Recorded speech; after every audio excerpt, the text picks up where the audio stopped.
안녕하세요. 파이팅 홍공TV입니다. 오늘은 조경기능사 필기 기본이론 한방의 정리 9편 조경시설공사 파트를 진행하도록 하겠습니다. 이 9편에서는 조경시공의 각종 공사들, 토공사, 콘크리트 공사, 그리고 목공사, 석공사, 기타 금속공사와 관수공사와 옹벽공사, 포장공사까지 알아봄으로써 조경공사에 사용되는 각종 자재의 특성과 각 공사들의 특징과 주의점들에 대해서 출제되는 포인트들을 하나하나 살펴보겠습니다. 그럼 바로 시작합니다. 먼저 토공사인데요. 토공사 용어로는 흙, 토사를 기준면까지 쌓는 작업인 성토와 토사를 굴착하거나 계획면보다 높은 지역의 흙을 깎는 작업, 흙을 깎는 작업, 절토, 그리고 바닥을 시공 기준면 플로어 레벨로 맞추기 위해 성토 및 절토를 하는 작업, 정지 작업, 마지막으로 가라앉을 것을 예측해서 흙을 계획 높이보다 더 쌓는 작업인 더돋기 작업, 이렇게 4가지 용어가 자주 출제됩니다. 토사를 기준면까지 쌓는다 성토, 흙을 깎는 작업이다 절토고요. 바닥을 시공 기준면으로 맞추기 위해서, 딱 맞추기 위해서 성토 및 절토를 하는 작업이 정지 작업이다. 그리고 가라앉을 것을 예측해서 계획 높이보다 조금 더 쌓는 것, 보통 10에서 15% 정도 흙을 높게 쌓는 작업을 더돋기 작업이라고 합니다. 예를 들어서 2m 높이로 마운딩을 만들 때 더돋기를 고려해서 2m 20cm로 쌓아야 되겠죠? 이런 작업이 더돋기 작업이다. 자, 토공사에서 안식각이란 용어는 angle of repose, 흙을 쌓았을 때 시간이 자연적으로 경과함에 따라서 붕괴가 일어나서 사면이 안정을 이룰 때의 각도를 말합니다. 흙을 높게 쌓았을 때 자연적으로 흘러내리겠죠? 흘러내리다가 멈춰서 경사면이 안정을 이룰 때의 각도가 안식각이다. 보통 흙의 안식각은 30에서 35도입니다. 다음 중 보통 흙의 안식각을 찾아라. 30에서 35도 찾는다. 흙깎기나 흙쌓기의 안정된 비탈을 위해서는 그 토질의 안식각보다 작은 경사를 가지는 것이 중요하다. 맞겠죠? 안식각보다 높으면 당연히 안정을 이루지 못하고 흘러내려버리니까. 붕괴가 일어나니까 안정된 비탈을 위해서는 성토 및 절토를 할 때 안식각보다 작은 경사를 가지게 해야 된다. 토질이 건조했을 때 안식각의 순서는 건조한 토양일 때 알갱이가 큰 것 순으로 안식각이 크겠죠? 자갈이 제일 크고 다음에 모래, 보통 흙, 점토 순입니다. 안식각은 함수율의 영향이 있으나 토양이 건조하다고 가정했을 때 입자가 클수록 안식각도 크다. 안식각 순서는 큰 것부터 자갈, 모래, 보통 흙, 점토 순입니다. 알갱이가 큰 것이 안식각도 크다. 자, 조경용 건설 장비로는 운반용 장비다, 덤프트럭, 크레인, 지게차, 로더 있고요. 땅을 고르는 정지 작업용이다, 모터 그레이더 찾으십시오. 그리고 백호우는 낮은 곳을 구착하는 데 적합하죠. 장비보다 낮은 곳을 구착하는 데 적합한 백호. 그리고 굴상용 버킷 외에 반대쪽에는 로딩 작업용 버킷이 있기 때문에 상차 작업, 씻기에도 적합합니다. 그리고 도랑 파기 작업도 당연히 할 수 있다. 백호우는 장비보다 낮은 곳을 구착하는 데 적합하고 토사를 차에 싣는 상차 작업이나 도랑 파기에도 적합하기 때문에 이용 분류상 굴착용 기계고 굳은 집안이라도 굴착 가능하다. 버킷을 밑으로 내려서 앞쪽으로 긁어 올려서 흙을 깎는다. 백호우입니다. 자, 백호우는 장비보다 낮은 곳을 구착하는 데 적합하고 지면보다 높은 곳을 구착한다. 파워 쇼벨이 적합합니다. 지면보다 높은 곳을 구착할 때 적합한 건설 장비를 찾아라. 파워 쇼벨 찾으십시오. 드래그라인은 넓은 면적을 팔 수 있으나 파는 힘이 강력하지 못해서 연질 지방 굴착이나 모래 채취, 수중 흙을 파올리기에 이용됩니다. 기계가 서 있는 위치보다 낮은 곳 굴착에 용이하다. 드래그라인. 넓은 면적 팔 수 있으나 파는 힘은 강력하지 못해서 연질 지방 굴착, 모래 채취, 수중의 흙 파올리기 이런 작업에 적합하고 기계가 서 있는 위치보다 낮은 곳 굴착에 용이하다. 드래그라인. 자, 흙깎기 공사 시 유의사항은 보통 토질에서 흙깎기 경사는 1:1 정도로 합니다. 수직대 수평 거리가 1:1 정도로 한다. 결국에는 경사도가 45도겠죠? 보통 토질에서 흙깎기 경사는 1:1 정도로 하고 작업 물량이 기준보다 작은 경우에는 장비보다 인력을 동원하는 것이 경제적입니다. 흙깎기 공사 시 작업 물량이 기준보다 작은 경우 장비보다 인력 동원하는 것이 경제적이다. 식재공사가 포함된 경우 지표면 표토를 보존하여 식물 생육에 유용한다. 보종이 아니라 보존입니다. 흙깎기 공사에 식재공사가 포함된 경우 일단 흙을 깎을 때 지표면 표토는 토양 속에 양분이 많으므로 보존했다가 식물 생육에 유용합니다. 자, 비탈면 보호 방법으로는 식생 자루공법, 콘크리트 격자 블록공법, 식생 매트공법, 비탈면 앵커공법 이렇게 모두 비탈면 보호 방법이고요. 비탈 깎기 공법이라는 건 없어요. 비탈면을 보호하는 방법으로는 식생 자루공법, 콘크리트 격자 블록공법, 식생 매트공법, 비탈면 앵커공법 있다. 비탈 깎기 공법 없다. 주의해 주십니다. 자, 경사면 슬로프의 안정계산 시 고려해야 될 요소는 경사면 안정계산 시에는 흙의 점착력, 흙의 단위 중량, 흙의 내부 마찰각을 고려해야 되지만 흙의 간극비는 상관없습니다. 자, 흙의 간극비란 흙입자, 이 고체에 대한 간극의 부피의 비율을 말하는데요. 흙입자의 간극 사이에는 물이나 공기가 들어있겠죠? 흙입자와 공기나 물의 비율을 흙의 간극비라고 합니다. 경사면 안정계산 시 흙의 점착력, 흙의 단위 중량, 내부 마찰각은 안정계산 시 고려 요소이지만 흙 간극비는 고려하지 않는다. 자, 다음은 콘크리트 공사인데요.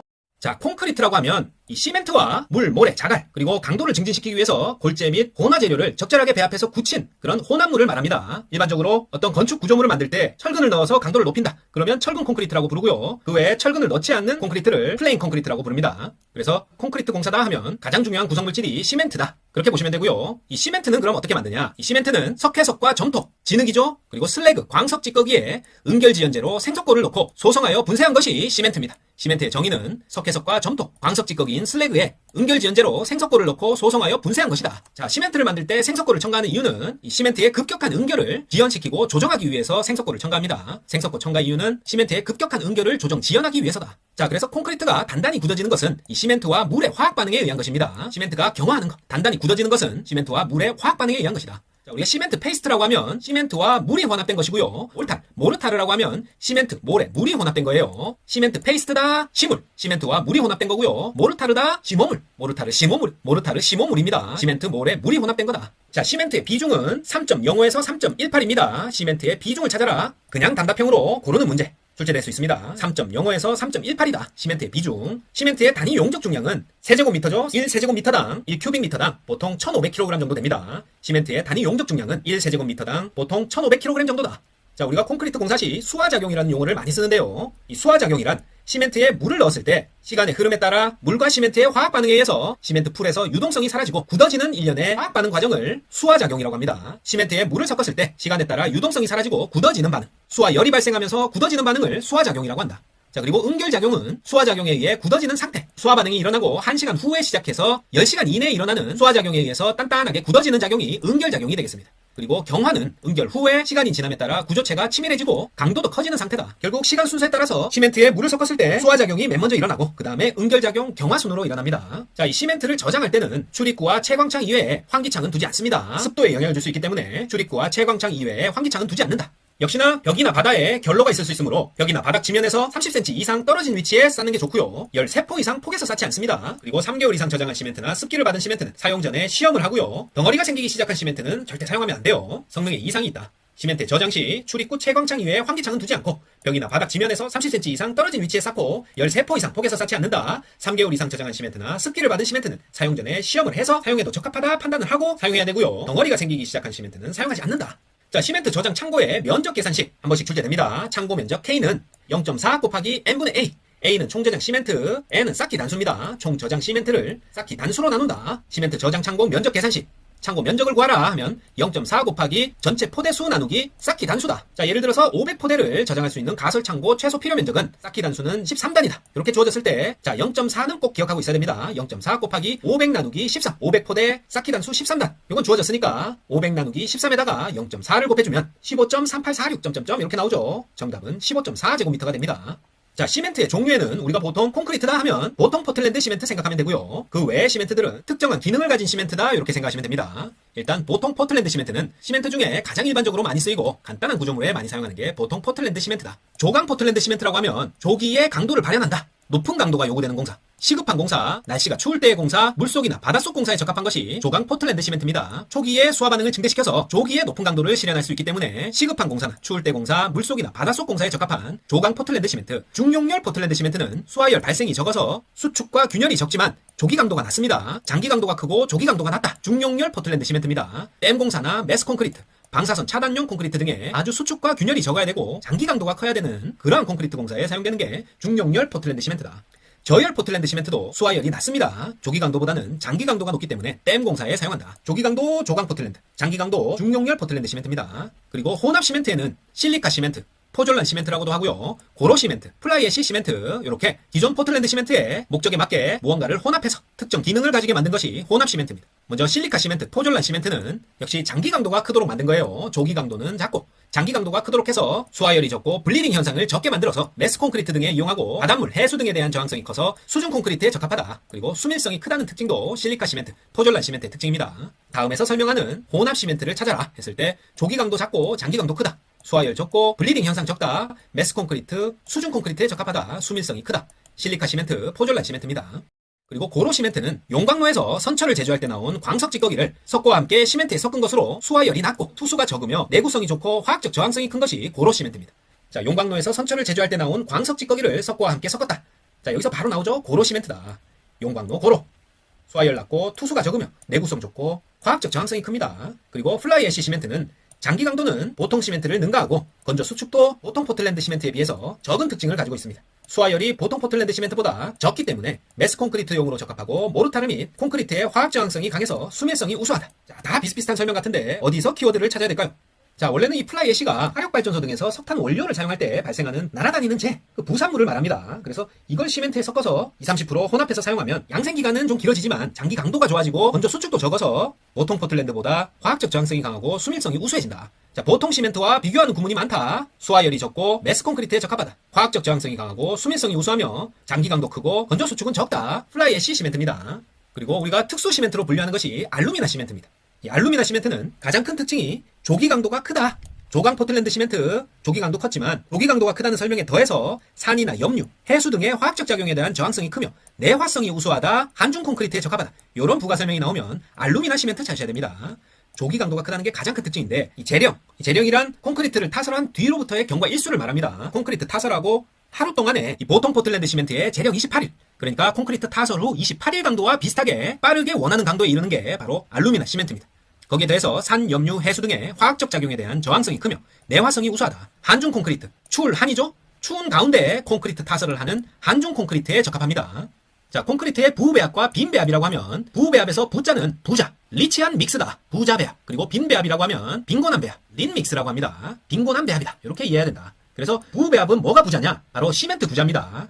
단위 시멘트 용량이 많은 게 부배합이다. 그리고 빈배합은 반대로 단위 시멘트 용량이 적은 게 빈배합입니다. 이렇게만 정확히 외워두시고 콘크리트의 용적 배합비는 시멘트, 모래, 자갈의 비율, 시모자의 비율이 1대 2대 4입니다. 시멘트 1에 모래 2, 자갈 4의 용적비로 부피비로 콘크리트를 배합한다. 1대 2대 4, 시모자의 비율입니다. 시멘트, 모래, 자갈의 비율은 1대 2대 4. 자, 콘크리트의 일반적 특징을 알아보면 모양과 강도를 임의대로 얻을 수 있다. 맞고요. 내화, 내구성이 강한 구조물을 만들 수 있다. 자, 콘크리트 불 잘 안 붙고 내구성도 강합니다. 그리고 경화 시에 굳으면은 수축에 의해서 균열이 발생한다. 이것도 맞죠? 그리고 압축 강도, 내구성, 내화성, 내수성 모두 크며 재료의 획득과 운반이 용이하다는 장점이 있다. 그리고 콘크리트는 인장 강도와 휨 강도가 약합니다. 인장 강도 강하다 하면 틀린다. 자, 인장 강도는 tensile strength라고 하죠. 재료가 절단되도록 끌어당겼을 때 견뎌내는 최대 하중을 재료의 단면적으로 나눈 값을 말하는데 장력 강도라고도 합니다. 그래서 콘크리트로 이렇게 볼을 만들었다. 하중을 받았을 때 견디는 힘. 당연히 안에 철근이 들어가지 않고는 쉽게 무너져 버리겠죠. 콘크리트의 단점입니다. 인장 강도가 압축 강도의 10분의 1밖에 되지 않는다. 인장 강도와 휨 강도가 약합니다. 콘크리트. 인장 강도가 강하다 하고 많이 나와요. 틀린 답이다. 자, 콘크리트의 혼화재와 혼화재, 바깥재 혼화재와 안재 혼화재. 자, 요 두 가지를 구분을 하셔야 돼요. 자, 일단 혼화재는, 바깥재는 콘크리트 배합 계산 시에 포함하는 정도로 5%나 들어갑니다. 대표적으로 고로 슬래그 등을 의미한다. 하지만 혼화재, 안재는 1% 이하로 소량이 들어갑니다. AE재, 공기연행재라든지 감수재, 분산재, 응결촉진재 이런 것들이 혼화재, 안재자고요. 바깥재자, 혼화재는 고로 슬래그 등이 포함된다. 둘은 같은 거 아닙니다. 자, 그리고 지연재라고 하면 콘크리트의 운반거리가 먼 경우 레미콘 차에 실어서 먼 거리를 운반해야 된다면 아무리 레미콘에 요 믹서가 돌돌 돌아가고 있지만 시간이 너무 길어지면 수화 반응에 의해서 응고가 일어나게 됩니다. 그래서 운반거리가 먼 레미콘이나 무더운 여름철에 서중 콘크리트 시공 시에 응결 지연에 사용되는 것이 지연재예요. 응결 지연이다. 수화 반응을 늦추는 혼화 안재가 지연재고요. AE재, 감수재는 역시나 안재, 혼화 안재고요. 혼화재 중 대면 활성작용, Surface Active Reaction에 의해서 콘크리트의 워커빌리티, 시공성과 동결 융해에 대한 저항성 등을 개선시키는 게 AE재 감수재입니다. 자, 말이 어려운데 계면 활성제라는 거는 우리가 비누 생각하면 됩니다. 비누나 세제 같은 것들이 미세한 공기방울들을 만들면서 미끌미끌 거리니까 타설을 했을 때 손쉽게 구조체를 채울 수 있고 또 굳기 전까지 시공성을 향상시키고 동결 융해에 대한 저항성을 개선시키는 역할을 한다. AE재 감수제입니다.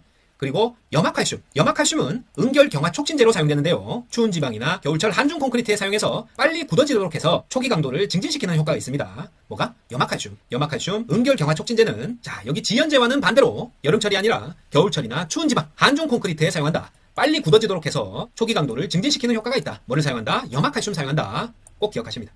자, 그리고 팽창제는 기포제 형태로 경량화 및 단열을 위해 사용합니다. 기포가 많이 들어있다. 당연히 가벼워지겠죠. 팽창제는 기포제 형태로 경량화 및 단열을 위해 사용합니다. 다음은 골재에 대해 알아볼 텐데요. 자, 좋은 골재의 요건으로는 골재 표면이 깨끗하고 유해 물질이 없어야 되고 골재의 강도는 시멘트 강도보다 강해야 됩니다. 골재 강도는 시멘트 강도보다 강할 것. 납작하거나 길지 않고 구형에 가까운 것이 좋습니다. 구형에 가까운 골재가 좋다. 그리고 구형에 가깝지만 다 똑같이 생긴 것보다 굵고 잘 자란 것이 골고루 섞여 있는 것이 좋습니다. 납작하거나 길지 않고 구형에 가까운 게 좋고 굵고 잘 자란 것이 골고루 섞여 있는 것이 좋은 골재다. 강도는 시멘트 강도보다 강해야 되고 표면은 깨끗해야 됩니다. 좋은 골재. 자, 골재의 입도란 크고 작은 골재알이 혼합되어 있는 정도로 체가름 시험에 의해서 구할 수 있는 게 골재의 입도다. 입자의 크기가 어떤 식으로 섞여 있느냐, 크고 작은 골재알이 혼합되어 있는 정도로 체가름 시험에 의해서 구할 수 있다. 골재 입도 시험을 위해 4분법이나 분치기에 의해서 필요량을 채취합니다. 골재 입도 시험을 위해서는 4분법이나 시료 분치기에 의해서 채취한다. 입도가 좋은 골재를 사용하면 콘크리트 공극을 줄여서 강도가 커지고 수밀성 및 내구성이 향상됩니다. 입도가 좋다는 것은 크고 작은 알갱이가 잘 섞여 있다. 콘크리트의 빈틈을 잘 메워서 강도가 커지고 수밀성과 내구성이 향상된다는 얘기입니다. 입도가 좋은 골재를 사용하면 공극을 줄여서 강도 커지고 수밀성, 내구성 향상된다. 입도 곡선은 골재 체가름 시험 결과를 곡선으로 표시한 것으로 표준 입도 곡선 내에 들어가야 된다. 자, 표준 입도 곡선이 좋은 입도를 측정하는 어떤 기준이 되겠죠. 체가름 시험 결과를 곡선으로 표시한 것으로 입도 곡선은 표준 입도 곡선 내에 들어가야 좋다. 자, 이 골재의 표면 건조 포화 상태란 말 그대로 표면은 건조한데 내부는 포화 상태란 얘기죠. 골재 표면에는 수분이 없으나 내부의 공극은 수분으로 가득 차서 콘크리트 반죽 시에 투입되는 물의 양이 골재에 의해서 증감되지 않는 이상적인 상태가 바로 표면 건조 포화 상태입니다. 표면은 건조하고 내부는 물로 가득 차서 포화가 된 상태다. 골재의 표면 건조 포화 상태. 자, 이번에는 계산 문제로 자주 나오는 골재의 실정률과 공극률 알아보겠습니다. 자, 계산 문제 모두 포기하셔도 합격하실 수는 있습니다. 하지만 간단한 암기법만 알고 계시면 너무나 쉽게 맞추고 넘어갈 수 있는 문제들이 많기 때문에 다 포기한다 생각하지 마시고 설명을 들어보시고 요 정도는 맞출 수 있겠구나 하는 것은 암기법이나 공식만이라도 간단하게 외우고 가시면은 충분히 합격하시는데 효자 노릇을 할 수 있는 게 계산 문제입니다.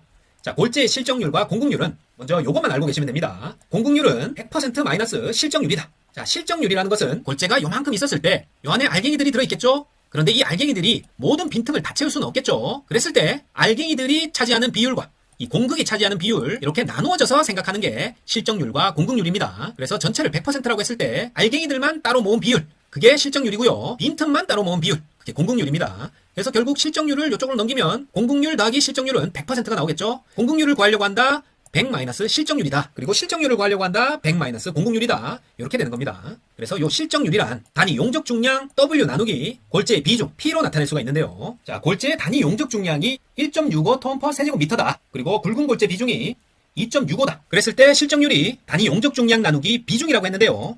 자, 우리가 물의 비중이 1인 건 알고 있죠? 그래서 물의 비중이 1일 때 골재 비중이 2.65라는 얘기는 자, 물이 1세제곱미터, 1큐빅미터의 공간을 부피를 가득 채웠을 때 물은 공극이 존재할 수 없으니까 실정률 100%일 때 물의 중량이 1톤이라는 얘기고 골재도 물처럼 만약에 1큐빅미터 안에 공극 없이 가득 채웠을 때 이 공극이 없다면 중량은 2.65톤이 돼야 된다는 얘기입니다. 실정률 100%일 때 2.65톤이 돼야 되는데 지금 단위 용적 중량이 1.65밖에 안 되죠. 그 말은 당연히 실정률이 100이 안 된다는 얘기예요. 그래서 100%일 때 2.65톤, 2.65톤일 때에 대한 1.65톤일 때의 비율 거기에다가 100%를 곱한 게 실정률이 된다는 겁니다.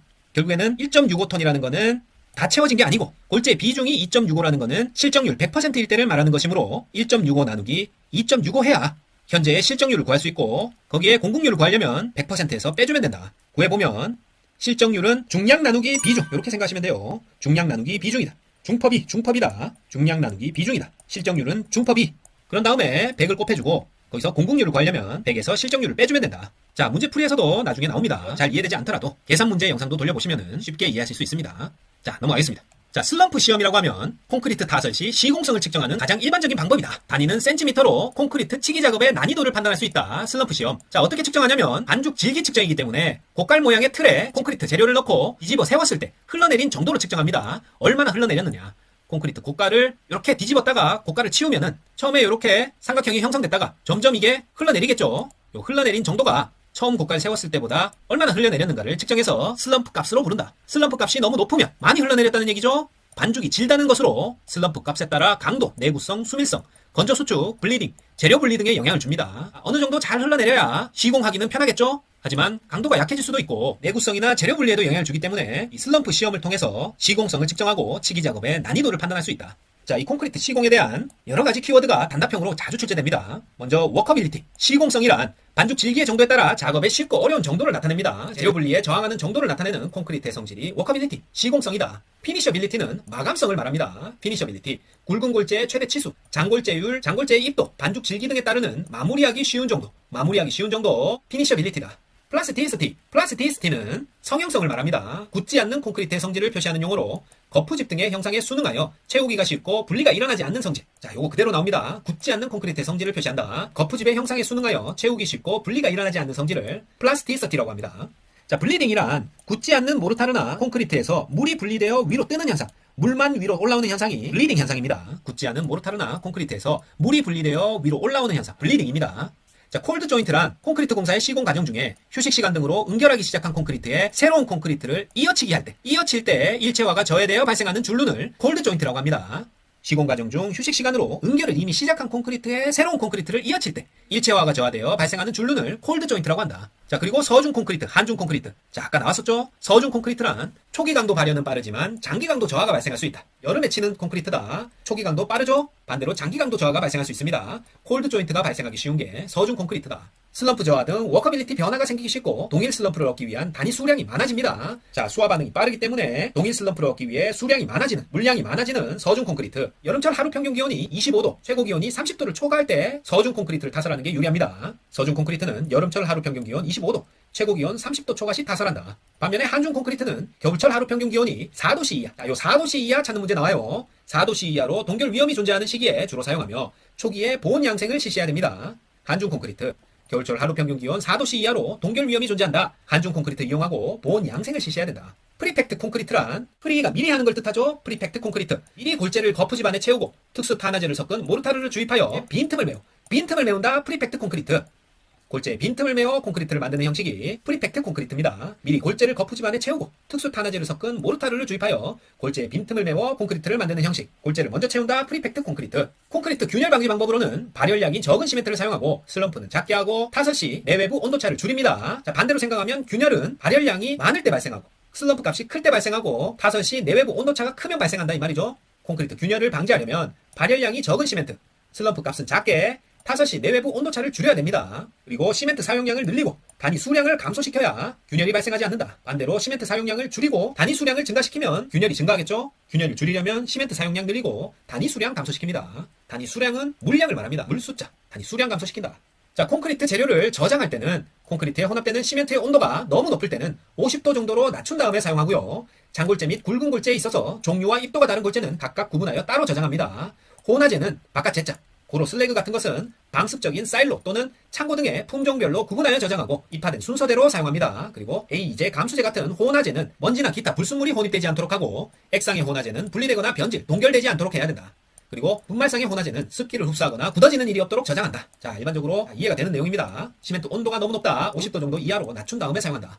자, 콘크리트 거푸집으로는 가장 일반적으로 내수성 합판을 재료로 거푸집을 만들어서 쓰고 거푸집이나 철근을 묶는 데는 철선을 쓰죠. 반생이라고 하는 철선을 쓴다. 그리고 거푸집 상호 간의 간격을 정확히 유지하기 위해서 사용하는 게 격리제, 세퍼레이터고요. 세퍼레이트는 분리시키는 것이지만 박리제 아니고 격리제입니다. 세퍼레이트는 격리제다. 거푸집 상호 간의 간격을 정확히 유지하기 위해 사용하는 게 세퍼레이터, 격리제입니다. 자, 박리제는 거푸집을 떼낼 때 잘 떼낼 수 있도록 거푸집 설치 시에 콘크리트 접합면에 칠하는 것으로 중류, 듀벨, 파라핀 합성수지 사용합니다. 식물성 기름 안 된다.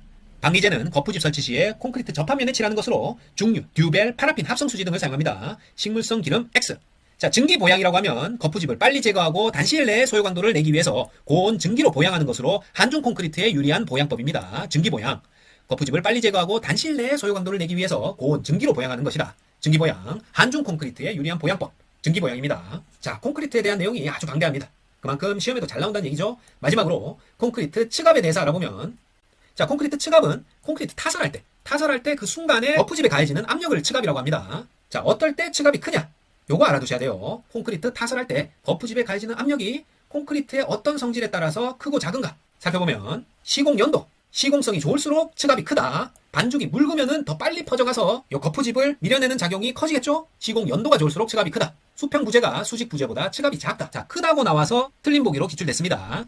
자, 이게 무슨 말이냐? 자, 수평으로 쭉 평면상 거푸집을 설치해서 여기다 타설을 하면 이렇게 양쪽에 판이 받는 압력과 수직으로 세워진 기둥 형태의 거푸집에 위에서 타설을 했다. 여기서 양측 판이 받는 층압. 크기가 다르겠죠? 당연히 수평으로 타설했을 때 수직 부재보다 층압이 작습니다. 그래서 이렇게 수직 부재의 경우 2회 나누어서 타설하기도 하죠. 수직 부재가 수평 부재보다 층압이 크다. 수평 부재가 작다. 그리고 경화 속도가 느릴수록 층압이 크겠죠? 빨리 굳어버려야 되는데 지속해서 층압에 부담을 주고 있다. 경화 속도가 느릴수록 층압이 크고 붙기 속도가 빠를수록 층압이 크겠죠? 속도 빠를수록 층압 크다. 타설 높이가 높을수록 층압이 크다. 대기 중 습도가 높을수록 층압이 크다. 진동기 사용할 때 층압이 크다. 그냥 가만히 놔두는 것보다 자꾸 진동해서 옆으로 밀어내면 층압이 크다. 다시 한번 시공 연도 좋을수록 층압 크고 수직 부재 가치가 크고 경화속도 느릴수록 치가 크고 붓기속도 빠를수록 치가 크다. 타설 높이 높을수록 치가 크고 대기 중 습도 높을수록 치가 크다. 진동기 사용할 때 치가 크다. 자, 반대는 작다겠죠? 자, 쭉 읽어보시고 이해를 하고 넘어가시면 됩니다. 자, 이상입니다. 조경기능사 필기 기본 이론 한 방에 정리. 자, 오늘은 콘크리트 공사까지 공부해봤습니다. 파이팅 홍콩TV 구독, 좋아요 부탁드리고 저는 다음 시간에 더 알찬 내용으로 다시 찾아뵙겠습니다. 감사합니다.